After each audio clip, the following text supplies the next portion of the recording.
Minhas queridas irmãs, os queridos irmãos, é sempre uma alegria podermos mais uma vez estarmos aqui juntos para podermos conversarmos um pouquinho sobre o Evangelho de Jesus. E nós aqui agradecemos, viu, João Paulo, pelo carinho de estarmos novamente com vocês. Então, as minhas atividades é na federação aqui, eu gosto de falar assim, eu sou um trabalhador espírita, né? E as minhas atividades na federativa, eu tenho a Casa de Jesus, a Casa Espírita também, que a gente trabalha, e estamos desenvolvendo esse trabalho aí já há mais de 30 anos no Movimento Espírita de Goiás.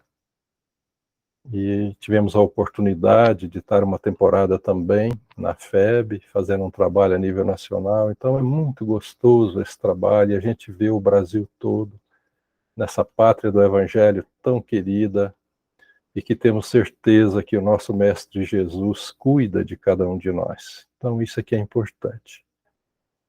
Hoje há o prazer de nós podermos comentar um pouquinho sobre o capítulo 2 do Evangelho, que na verdade ele fala do meu reino não é deste mundo. E Kardec, na sua grandeza como instrumento de Jesus, da equipe de Jesus, vem nos colocar nessa fala de Jesus 3 aspectos fundamentais e importantes para o nosso entendimento, que mudaria completamente a nossa maneira de enxergar a vida. Primeiro, tendo em vista que o conhecimento até então do Evangelho, do Novo Testamento, ele não seria possível com clareza realmente sem o ensino dos Espíritos. E é por isso que Kardec, ao iniciar o Evangelho, ele vai colocar lá no prefácio aquela fala do Espírito de verdade em que, nesse momento em que estava se concretizando a vinda do Consolador, todos os espíritos que compõem essa equipe de Jesus, então, desceram para cá. E ele fala logo no início, os Espíritos do Senhor, que são as virtudes do céu, qual imenso exército que se movimenta ao receber as ordens de comando. E essas ordens de quem? Do nosso Pai. Então eles espalham por toda a superfície da terra. Isso é algo profundo, porque nós estamos vivendo sob a égide do Consolador. Essa equipe espiritual, ela está em todos os lugares. Nós não podemos esquecer disso. E aí, o Espírito de verdade, que nada mais é do que o próprio Jesus, ele nos fala: nós vos convidamos a vós, homens, para o divino concerto. Tomai da lira, fazei uníssono nas vossas vozes, e que no hino sagrado elas se estendam e repercutam de um extremo ao outro do universo. Olha que coisa maravilhosa. E o Evangelho só foi possível Kardec colocá-lo depois de recebido o Livro dos Espíritos. Até então, o Evangelho não poderia ter essa explicação tão clara e lúcida do nosso próprio Consolador sem as bases sólidas das leis universais que compõem o Livro dos Espíritos. E também, na sequência, o Livro dos Médiuns. Aí sim, com essas bases, explicando para nós todos os nossos relacionamentos entre o plano material e o plano espiritual, seria possível Kardec trazer o Evangelho, porque aí ele teria, então, condições de nos transmitir os ensinos de Jesus com essa beleza que é o próprio Evangelho. Então, quando a gente vê Kardec, nesse capítulo, colocar aquilo que é mais significativo e importante, ele divide em 3 partes. A vida futura, que seria a primeira parte, quando então Jesus, ao dizer que o meu reino não é deste mundo, ele abre para nós a nossa mente na visão dos 2 mundos, físico e espiritual. E o verdadeiro mundo nosso é o mundo espiritual, porque nós somos espíritos imortais. A nossa vida é a vida espiritual. E a vida material tem o objetivo de nos proporcionar a construção do reino de Deus dentro de nós, ou seja, de buscarmos a perfeição. Então vejam como é importante essa visão. Kardec então fala dessa vida futura. Ele vai falar então na segunda parte da realeza de Jesus, que é o nosso tema, mostrando então essas verdades profundas que o que Jesus nos traz e quem é esse Jesus. E depois ele vai falar da nossa mudança de ponto de vista, que seria a terceira parte desse capítulo, que é o ponto de vista, ou seja, um novo ponto de vista para encararmos a vida terrena. Ela já não é mais o centro de tudo. Ela passa a ser um momento onde nós estamos construindo a nossa vida futura, que é a vida espiritual. Então vejam a beleza desse capítulo. E hoje, então, para que nós possamos compreender, nós vamos observar que Kardec, a primeira coisa que ele precisava compreender é que a doutrina espírita trazida era realmente o Consolador descrito, então, pelos evangelistas. E aí ele vai nos dizer isso, lá no capítulo 1 do Evangelho, logo no início, no item 7, ele vai falar. Assim como Cristo diz, não venho destruir a lei cristã, mas não vim destruir a lei, porém cumpri-la. E Kardec fala assim, também o Espiritismo diz, não venho destruir a lei cristã, mas dar-lhe execução. Nada o Espiritismo ensina ao contrário do que Jesus nos ensinou, mas desenvolve, completa e explica em termos claros e para toda a gente o que foi dito, principalmente de forma alegórica. Aí ele fala assim, o Espiritismo vem cumprir nos tempos preditos o que o Cristo anunciou e preparar a realização das coisas futuras. E Kardec afirma, o Espiritismo é, pois, obra do Cristo, que preside, conforme o anunciou, a regeneração que se opera e prepara o reino de Deus na Terra. Veja a lucidez do nosso codificador. Então ele precisava mostrar isso logo de início, que realmente a doutrina espírita é o Consolador. Então ele tinha essa visão perfeita e clara. E aí nesse capítulo lá, quando então ele nos traz essa passagem, quando então Pilatos pergunta para ele, para Jesus, se ele era rei, então Jesus responde, tu o dizes, sou rei. Não nasci e não vim a este mundo senão para dar testemunho da verdade. Aquele que pertence à verdade, escuta a minha voz. Olha, esta essa fala de Jesus, ela é tão profunda. Não nasci e não vim a este mundo. Então Jesus encarnou. Humano, corpo físico. Está escrito aqui. Nasci. Mais ainda, não vim a esse mundo senão para dar testemunho da verdade. O que é um testemunho? Eu só posso dar um testemunho quando eu vivi alguma coisa. Aston, dá um testemunho do que aconteceu com você naquele acidente, ou naquela formatura, ou naquela coisa, no seu casamento, no nascimento do seu filho. Então, testemunho é algo que aconteceu, que é verdadeiro. Então, quando Jesus coloca que ele encarnou e que ele veio aqui dar testemunho da verdade, é porque ele já vivenciou todas essas verdades. Então ele vem falar de algo que ele conhece, algo que ele sabe, algo que ele viveu. Então vejam a profundidade dessas palavras, né? Então isso é significativo para que a gente possa entender.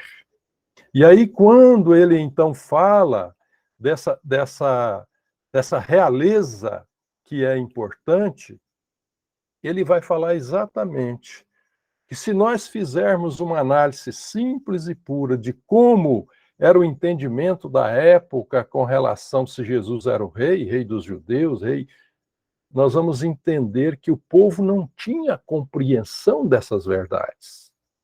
Eles achavam que o Messias viria e que pegaria todas as coisas e acabaria com o poder dos outros e tornariam todo o povo hebreu a raça superior, que teria então domínio de tudo, das coisas materiais.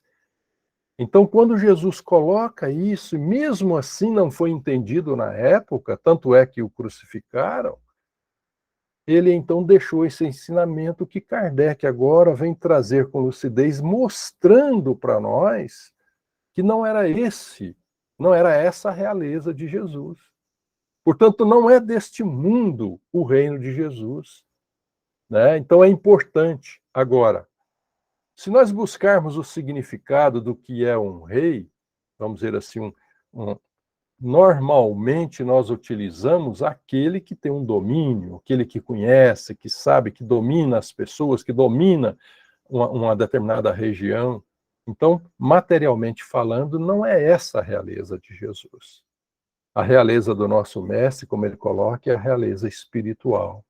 E essa realeza, ela vai significar coisas profundas de vivência, vamos dizer assim, de busca de experiências e de bagagem, de virtudes. Kardec fala assim, que todo aquele que domina o seu século e influi sobre o progresso da humanidade, ele pode ter as características de um rei. E é nesse sentido que nós costumamos dizer rei ou príncipe dos filósofos, dos artistas, dos poetas, dos escritores. Então, essa realeza pessoal de uma pessoa que tem um domínio de todas as coisas. Nesse sentido, Jesus tinha e poderia ser considerado um dos maiores reis também da Terra, pelo profundo conhecimento que ele tinha da natureza, de tudo isso, né? Mas nós precisamos entender que o que mais importa nesse sentido da fala de Jesus é a realeza moral, aquela que se prolonga e mantém o seu poder onde quer que ele esteja, porque ela é construída realmente pelas aquisições das virtudes que não nos dão a condição de espíritos perfeitos. Então, esse entendimento é base para que nós possamos, então, compreender Jesus. E nesse capítulo, para que ele possa mostrar a grande diferença que existe entre a realeza terrena e a realeza espiritual, da qual Jesus, então, se coloca, meu reino não é deste mundo, ele traz um ensino belíssimo de uma rainha, uma mulher que foi rainha na Terra. E ela então traz o testemunho nesse capítulo para fechar assim o entendimento do que é essa realeza. E aí nós vamos ver que essa rainha de França, em 1863, traz uma página psicografada belíssima que ele coloca. E aí ela vai falar o seguinte, que quando ela chega no plano espiritual, realmente ela ficou assim, vamos dizer, decepcionada, porque como rainha aqui, ela não chegou como rainha lá. E aí ela pôde compreender as palavras de Jesus, né? Porque ela não levou consigo a realeza terrena. Nada, absolutamente nada. E para tornar as coisas mais terríveis, ela disse que sequer essa realeza me acompanhou até o túmulo. Rainha entre os homens, como rainha julguei que penetrasse no reino dos céus. Que desilusão, que humilhação. Quando, em vez de ser recebida aqui no plano espiritual, qual soberana, vi acima de mim, mas muito acima, homens que eu julgava insignificantes e os quais desprezava. Então veja a importância dessa mensagem, que ela vai mudar completamente a nossa visão, e principalmente daquela época, da vida futura, do que é ser, vamos dizer assim, o que é o reino de Deus, ou o que é o reino futuro, né? Então ela vai falar que a abnegação, humildade, caridade, essa deve ser a nossa prática para conquistar esse mundo espiritual, essa vida espiritual. Benevolência para com todos, né?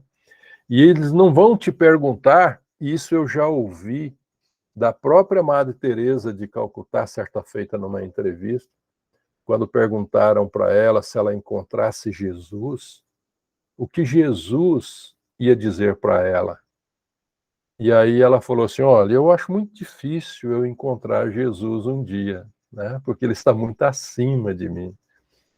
Mas se porventura isso acontecer, eu tenho certeza que ele não vai me perguntar simplesmente quantas coisas boas eu realizei, mas ele vai me perguntar quantas coisas boas eu realizei com amor. E é isso que essa rainha de França está falando. Quantas lágrimas enxugamos, quanto bem nós fizemos. E é essa a noção de que nós temos que fazer aqui na Terra para conquistar a realeza espiritual, a realeza no plano espiritual. E ela vai falar no final de uma coisa que é fantástica. Ela fala assim: ajudai os homens com vossas preces. Olha que coisa. Ajudai com as vossas preces. Porquanto a prece aproxima do Altíssimo o homem. É o traço de união entre o céu e a terra. Não o esqueçais. Então, se ela que estava no plano espiritual, né, que estava ali já percebendo o que havia deixado aqui, do que ela poderia ter conquistado, não terras, não coisas materiais, mas aquilo que ela poderia levar, ela também busca em compreender a importância da prece. E nós precisamos saber disso, o quanto a prece é importante. Eu acredito que vocês já ouviram eu dizer uma passagem do Chico, quando lá em Uberaba, visitando aqueles bairros humildes na peregrinação, a gente chamava de peregrinação nessa época. O Chico ia andando, com a turma toda junto com ele, levava alimento, as coisas. E aí ele passando, uma senhora grita com ele: Chico, Chico, acode o meu netinho que ele está morrendo. Nesse momento o Chico para, volta, abraça aquela senhora e fala assim: ô minha filha, então vamos orar. Porque a prece de uma avó por um netinho doente arromba as portas do céu. Em outras palavras, é isso. A prece é o traço de união entre o céu e a terra. Então, numa lição maravilhosa dessa, quantos ensinos nós estamos buscando? E aí, Kardec não poderia deixar de nos trazer o seu conhecimento sobre Jesus. Porque naquela época não estava o Emmanuel, que psicografava através do Chico, para falar, por exemplo, no livro A Caminho da Luz, de quem era Jesus para Kardec. Mas Kardec, na sua inteligência, na sua capacidade, ele tem uma página fantástica no livro A Gênese, no capítulo 15, o item 2, aonde ele vai falar de Jesus. E ali ele fala sem nada prejulgar quanto à natureza do Cristo, cuja natureza não é o objetivo desta obra, mas eu o considero um espírito superior.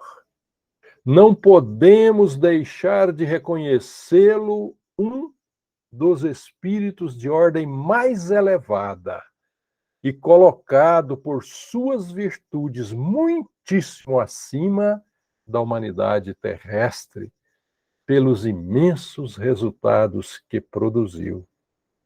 E olha o que ele fala: a sua encarnação neste mundo forçosamente há de ter sido uma dessas missões que a divindade, somente a seus mensageiros diretos, confia para cumprimento de seus desígnios. Olha que fala de Kardec sobre Jesus. E ele vai falar, dizer, porquanto ele seria o Messias divino. Então veja o entendimento do nosso Kardec com relação a Jesus, né? Espírito puro, desprendido da matéria, havia de viver mais da vida espiritual do que da vida corporal, de cujas fraquezas não era mais passível. Olha, provavelmente não se achava preso ao corpo, senão pelos laços estritamente indispensáveis. Vejam o que fala de Kardec sobre Jesus. E aí muitos de nós, muitas vezes discutimos, Jesus era médium?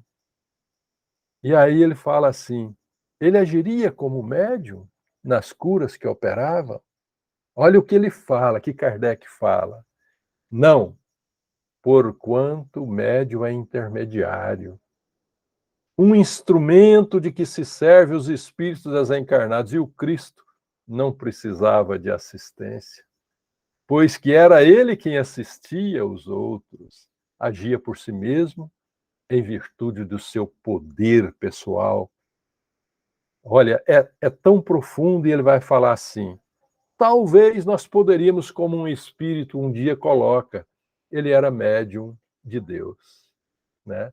Então nós observamos assim que esse conhecimento que Kardec tinha de Jesus naquela época era algo realmente profundo e belo. E aí nós vamos observar que hoje, no livro A Caminho da Luz, pela psicografia do nosso querido Chico, o Emmanuel vai nos falar sobre isso. A mesma fala de Kardec naquela época, o Emmanuel fala que Jesus é a luz do princípio, e em suas mãos misericordiosas repousa os destinos do mundo. Seu coração magnânimo é a fonte da vida para toda a humanidade terrestre. Sua mensagem de amor no Evangelho é a eterna palavra da ressurreição, da justiça, da fraternidade e da misericórdia. Todas as coisas humanas passaram.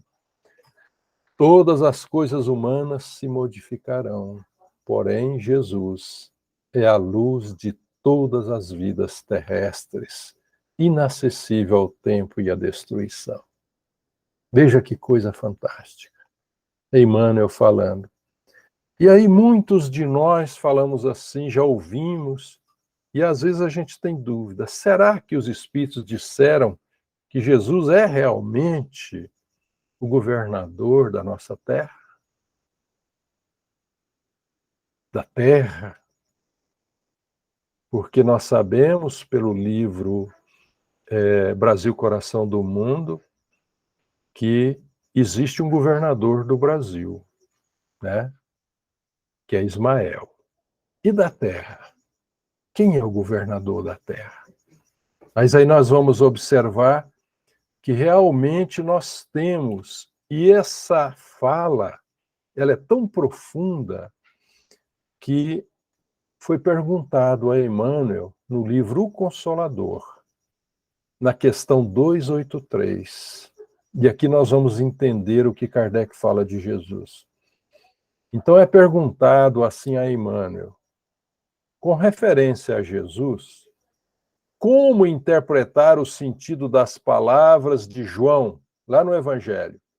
E o Verbo se fez carne e habitou entre nós, cheio de graça e verdade.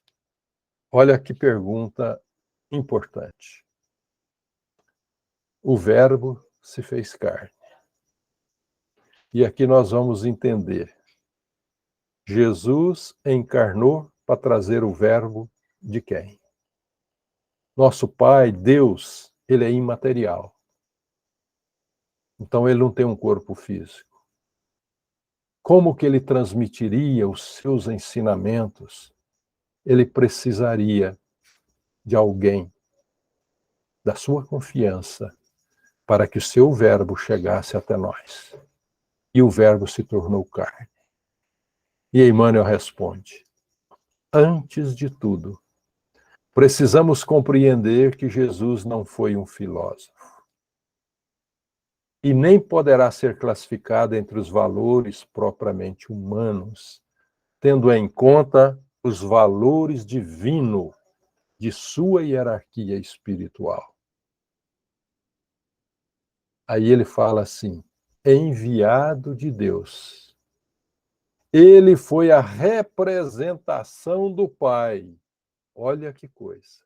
Junto do rebanho dos filhos, cuja tutela lhe foi confiada nas ordenações sagradas da vida do infinito. Olha a palavra que Emmanuel usa, tutela. O que é tutela? É alguém superior que cuida de alguém necessitado. Então, Jesus, o Pai, Deus, confiou, nosso Pai confiou a Jesus a tutela de cuidar de nós. E mais, ele vai falar assim: e lhe foi confiada nas ordenações sagradas da vida do infinito, diretor angélico do orbe. Então está aí a fala que Jesus é o diretor angélico do nosso orbe terreno. Então ele abraçou isso a pedido do Pai. E lá no livro A Caminho da Luz é claro isso, que Jesus já há 4 bilhões e meio de anos era, portanto, já um espírito puro. E como nós vamos duvidar da realeza espiritual de Jesus, da grandeza desse espírito? É praticamente impossível. E aqui está, na questão 283 do Consolador, a fala que Jesus é o diretor angélico da nossa terra. Portanto, nós não estamos aqui simplesmente soltos. Nós somos espíritos imortais criados pelo Pai amoroso, mas ele colocou um tutor, que é um espírito puro, para cuidar das nossas almas. Kardec, ele na Revista Espírita de 1868, ele traz um trechinho lá onde ele fala, no mês de fevereiro, ele vai falar dos espíritos marcados. E ele classifica esses espíritos em 3 tipos. Ele chama de espíritos superiores, os que agem livremente por sua vontade própria. Os espíritos marcados, ou seja, são aqueles designados para uma missão importante. E ele vai trazer, no 3º tipo, os Messias. E aí ele vai falar exatamente o que é um Messias no conhecimento que ele tinha então. Seres superiores, chegados ao mais alto grau da hierarquia celeste, depois de terem atingido uma perfeição que os torna infalíveis. Daí por diante, e acima das fraquezas humanas, mesmo encarnados. Admitido nos conselhos do Altíssimo, recebem diretamente sua palavra, que são encarregados de transmitir e fazer cumprir. Olha, o Verbo se fez carne. Vejam aí a palavra de João e agora a palavra de Kardec. Meu Deus, que coisa linda, não é? Então a gente vê essa grandeza espiritual dessa equipe de Jesus que trabalha no Consolador. Nada foge, tudo se encadeia, tudo está entrelaçado. Recebem diretamente a palavra de Deus, que são encarregados de transmitir e fazer cumprir. Verdadeiros representantes da divindade, da qual tem o pensamento, e entre eles que Deus escolhe seus enviados ou seus messias para as grandes missões. Então, vejamos a realeza de Jesus. Está muito claro. Essa beleza do ensino da doutrina, desde Kardec, com Chico agora, trazendo esses conhecimentos profundos para nos mostrar a grandeza desse mestre, que é aquele que cuida de cada um de nós. E a gente lembra do Chico falar assim: Jesus nos conhece cada um pelo nome. É muito bom isso. Essa doutrina realmente é a doutrina que nos esclarece e que nos consola. Mas tem uma passagem do livro Boa Nova, de Humberto de Campos, que também vai trazer assim algo profundo e belo da missão de Jesus entre nós. E aí, Jesus estava sentado próximo ao templo, e vários sacerdotes estavam caminhando por ali, e um deles, que era genro de Caifás, que depois iria condenar Jesus, se aproxima e vê aquele homem esbelto, um pórtico bonito, um homem belo. E ele então se aproxima e ele vai e pergunta para Jesus: Galileu, o que está fazendo aqui? Aí Jesus respondeu: passo por Jerusalém, buscando a fundação do reino de Deus. Olha que coisa. Mas aí o sacerdote perguntou assim, com ironia: e o que pensas tu vem a ser isto? Fundação do reino de Deus. Jesus responde para ele: esse reino é a obra divina no coração dos homens. Olha que coisa. Então, Jesus trazendo a fundação do reino de Deus. E o que é esse reino de Deus? A obra divina no coração dos homens. Aí o sacerdote gargalhou. Em suas mãos? Em suas mãos? Aí ele fala assim: e com quem você vai contar para fazer essa fundação do reino de Deus aqui na terra? Aí, isso, claro, com ironia. E Jesus respondeu para ele assim: meus companheiros hão de chegar de todos os lugares, respondeu o mestre com humildade. E aí o sacerdote fala assim para mim: claro, os tolos e os ignorantes têm em todo lugar. Então, nesse diálogo, aqui nós temos então o grande objetivo do Evangelho para nós. Quando Jesus então traz para nós o Evangelho do nosso Pai, que nada mais são do que leis naturais que nos regem, ele vem exatamente dizer que esse reino dos céus é então a construção, a obra divina nos nossos corações. E mais ainda, assim como o Pai contou com ele, para poder trazer esses ensinos, ele disse: meus companheiros que me auxiliarão a fazer esse trabalho chegarão de todos os lugares. E aí vem a reflexão profunda para cada um de nós, que hoje abraçamos o ideal de sermos discípulos de Jesus, porque nós estamos abraçando esse ideal nas nossas casas espíritas, na nossa vida. Nós somos esses companheiros do Cristo. Vamos refletir. Eles chegarão de todos os lugares. Então Jesus, na verdade, conta com todos nós, porque nós somos esses companheiros que Jesus espera para que possamos então auxiliá-lo na construção desse reino do céu, não só em nossos corações, mas também auxiliando os nossos companheiros nessa construção.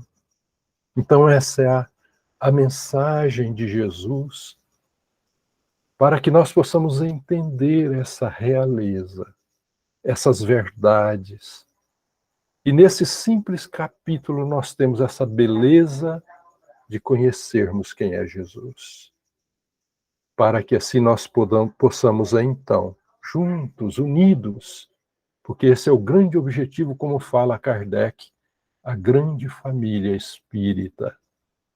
Porque é assim que Jesus depositou em nossas mãos, para que sejamos esses auxiliares, esses companheiros que irão levar o Evangelho a todos os cantos. E falando dessa forma, porque a gente fica emocionado de compreender a beleza desse mestre, que espírito puro poderia estar desenvolvendo tantas outras tarefas, recebe essa incumbência de conduzir uma humanidade, espíritos ainda difíceis, que estão em construção. Nós olhamos a nossa humanidade, dá para a gente sentir como ela está hoje. E esse momento de transição tão difícil, mas tão belo e significativo para cada um de nós. E isso quem fala é o Dr. Bezerra de Menezes, um dia incorporado no Divaldo Pereira Franco, lá no CFN, no Conselho Federativo Nacional da FEB, nós estávamos presentes. E ele falava assim: meus filhos, este é o momento mais significativo e importante das vidas de vocês, porque é o momento em que nós estamos atravessando uma mudança profunda na nossa humanidade, saindo da condição de mundo de expiação e provas, adentrando o mundo regenerador. Vocês terão histórias para contar no futuro. Então é importante a gente entender esse momento. E nós não podemos fazer coro com os desesperados, com aqueles que não compreendem, mas sermos instrumentos de Jesus, como falou uma rainha de França, firmes na oração, na prece, unidos, para que nós possamos colaborar com Jesus num momento tão importante das nossas vidas. Não vamos então entrar em pânico, em desespero, porque nós conhecemos, nós sabemos dessas verdades. Eu vou encerrar a minha humilde fala trazendo um fato que mexeu bastante comigo e que nesse momento em que eu estou falando tudo isso, ela não sai da minha cabeça. Talvez você já tenha ouvido falar, porque é muito importante a gente jogar para fora o nosso orgulho, a nossa vaidade, e entender quem são as pessoas que estão à nossa volta. Talvez até você já tenha ouvido eu falar isso, mas é importante, porque eu sinto a presença entre nós. Eu trabalhava numa loja, numa avenida aqui de Goiânia, e todos os dias uma senhora simples, humilde, com um saco desses de linho de farinha de trigo branco, colocado no ombro, cheio de coisas. Ela com uma chinelinha havaiana dessas bem simples. A roupa surrada, às vezes remendada, às vezes suja. Aquele saco de linho já bem encardido, ela muito velhinha, enrugada, bastante enrugada, andava de passos lentos, passava pela porta da minha loja, e às vezes eu estava parado, e ela falava assim para mim: posso te benzer? E eu falava: pode. Aí ela punha uma cadeira assim, mandava eu sentar, ela abria aquele saco, e aquele mau cheiro que ela tinha, porque parece que ela andava muito, a roupa não tinha muita disponibilidade de roupa, o saco já com mau cheiro, a gente sentia aquele odorzinho dela próximo. Ela tirava uma varinha de arruda de dentro do saco, batia na minha cabeça, no ombro, e fazia as suas orações. Sinceramente falando para vocês, aquilo para mim era uma alegria, porque todas as vezes que ela ia, ela benzia a loja, e era o dia que eu mais vendia na loja. Era uma coisa fantástica. E eu acostumei, ela sempre passava, quase todas as semanas. E de vez em quando, ela abria o saco, tirava uma maçã que ela ganhou de alguém e me entregava. E aquilo passou por vários meses, ela fazendo esse trabalho. E um dia, eu estava lá então, já era uma manhã, e ela chegou, depois de benzer, ela falou assim: posso te dar um abraço e um beijo? Aí é que vem eu dizer para vocês de como a gente é ignorante com relação a certas coisas. E na hora me veio na cabeça assim: meu Deus, logo pela manhã, ela vai me dar um beijo, um abraço, e eu vou ficar fedendo o dia inteiro. Porque o mau cheiro dela, a gente percebia.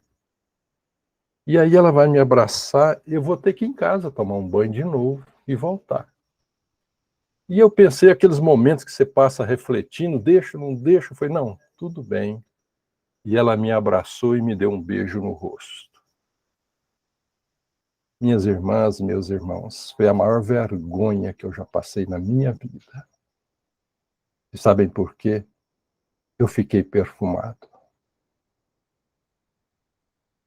Quando ela foi embora e que eu passei perto de um colega de trabalho, ele falou: nossa, Aston, mas que perfume gostoso.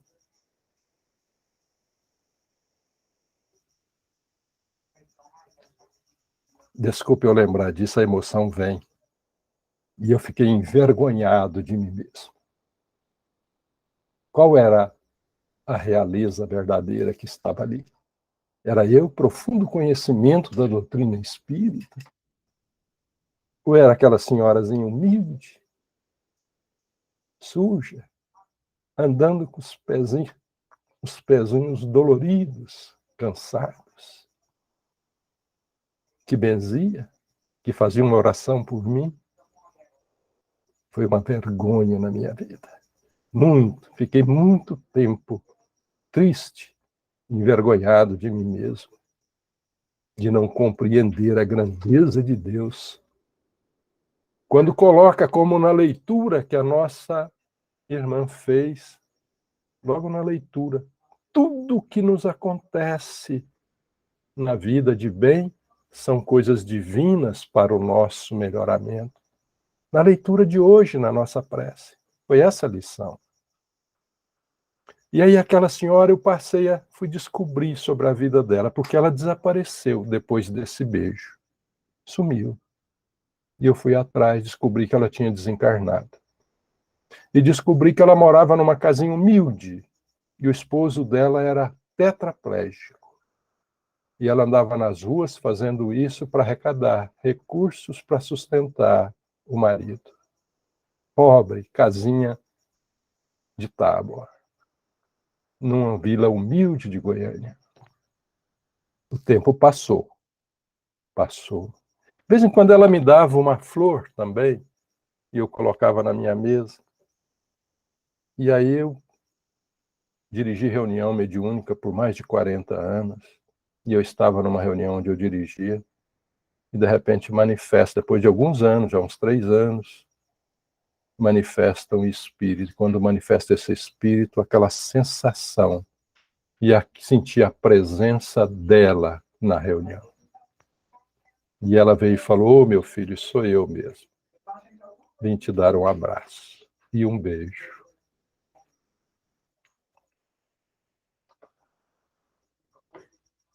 Dessa vez eu não pensei que eu poderia ficar mal cheiroso. Agradeci e ela falou: eu agradeço a Deus pela vida que eu tive, por compreender, por andar às vezes longe para buscar o alimento para aquele que estava sobre o meu cuidado. Mas hoje eu agradeço.